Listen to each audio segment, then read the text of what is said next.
بالجيش الإسرائيلي فيش ولا مجند مسلم.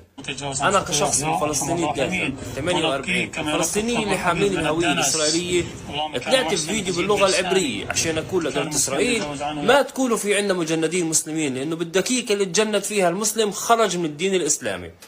فبتصلني رسالة من أخت بتقول لي حسبي الله ونعم الوكيل فيك، الله ينتقم منك، ريتني أشوف فيك يوم ربنا يدب فيك كل الأمراض.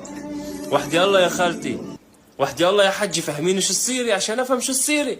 بتقول لي أنت بتقول عن المجندين إنهم خرجوا من دين الإسلام، وأنا ابني مجند وإحنا مسلمين منصلي منقطعش فرض منصوم منزكي منحج ومنعمر. وأخرى بزيدك معلومة، أنا متبنية أيتام بغزة، أنا ببعث كل شهر مبالغ على غزة، ويوم التبرعات لأهل غزة ما قصرنا وفوق طاقتنا أخرى. شيء بتقول عن ابني مش مسلم؟ يا حجي اللي استحوا ماتوا، إن لم تستحي فعل ما شئت. يعني أنت مودي ابنك يقتل هاي الناس ويجوعهم ويتم أطفالهم، وبعدين جاي تودي لهم أكل؟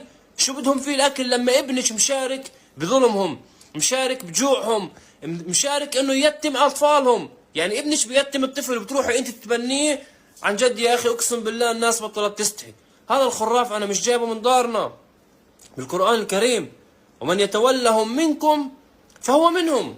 يعني أي شخص بدعم إسرائيل بحرف أو بكلمة أو بفيديو أو بتعليق أو حتى خذ لك معلومة أشنع، وإذا أنت شايف إنه إسرائيل مظلومة مش ظالمة، أنت خرجت من الدين الإسلامي. روح اقروا دينكم يا عمي، روح اقروا القرآن. وجملة أخيرة، أنا بعرفش كيف مغسول مخكم، بس عن جد إن لم تستحي فافعل ما شئت.